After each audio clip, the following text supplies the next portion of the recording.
Hello বন্ধুরা, সুনাস কিচেনে আপনাদের সকলকে আবার স্বাগত। আজকে আমি চলে এসেছি আবার একটা রেসিপি নিয়ে।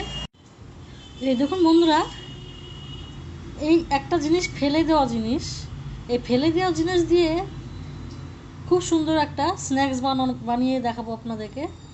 তো এত সুন্দর লাগে খেতে, মানে আপনারা করে খেলে বারবার খেতে ইচ্ছে করবে। তো এই জিনিসটা চিনতে পারছেন আপনারা কি? দেখুন, এটা আলুর ছোকলা, মানে আলুর খোসা। এটাকে আমি ফেলে দেবো না, এটাকে দিয়ে আমি একটা ভালো সুন্দর সুস্বাদু স্ন্যাক্স বানাবো। তো আমি কিভাবে বানাচ্ছি আপনারা দেখতে থাকুন। আমি এগুলোকে ধুয়ে ভালো করে পরিষ্কার করে নিয়েছি। তবে আমি একটা বটি দিয়ে কুচিয়ে নেব, এটাকে ভালো করে ধরবো, ধরে শাক কুচানোর মতো কুচিয়ে নেব।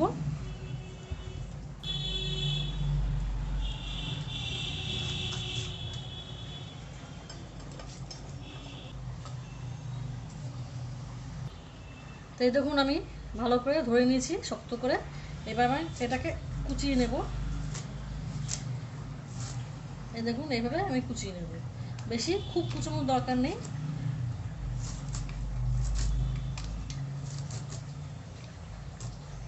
তো বন্ধুরা, আপনারা হয়তো ভাবছেন যে এই ফেলে দেওয়া জিনিসটা আবার খায় নাকি, কেমন লাগবে খেতে কে জানে।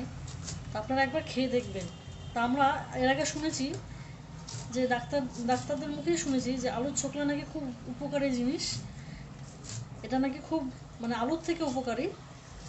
তো খেয়ে আপনারা না ফেলে দিয়ে খেয়ে দেখবেন। তো এই দেখুন, আমি ভালো করে যতটা পেরেছি কুচিয়ে নিয়েছি। এবার আমি এর মধ্যে দুটো কাঁচা লঙ্কা কুচি করে দেব।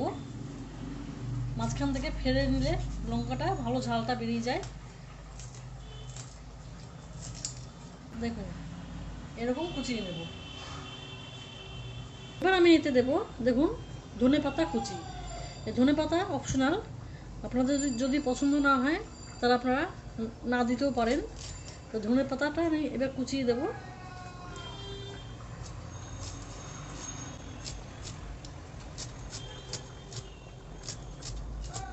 হয়ে গেল আমার কুচানো। এবার এটাকে আমি মাখবো। এবার আমি একটা বাটিতে নিয়ে নিচ্ছি এগুলোকে ঢেলে।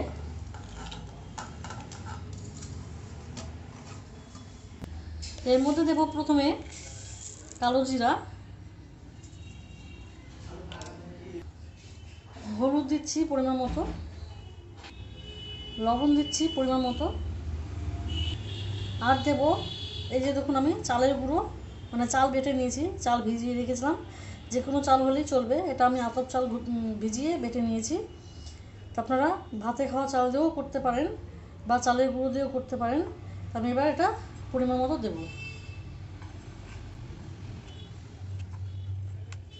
এবার এটাকে আমি মেখে নেব।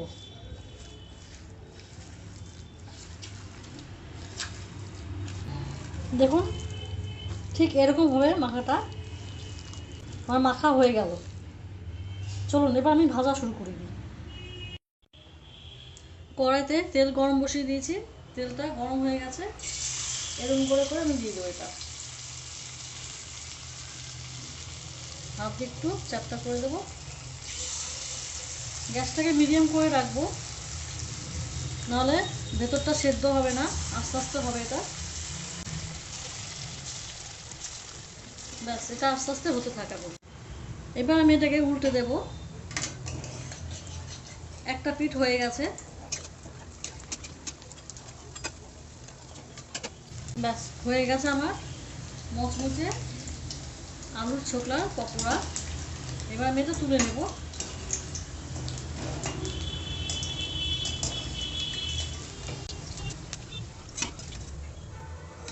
তো আপনারাও এভাবে করে খেয়ে দেখবেন, বিকেলে চায়ের সাথে বা টিফিন হিসেবে বা নিরামিষ দিনে ডাল ভাতের সাথে অসাধারণ জমে যাবে একদম।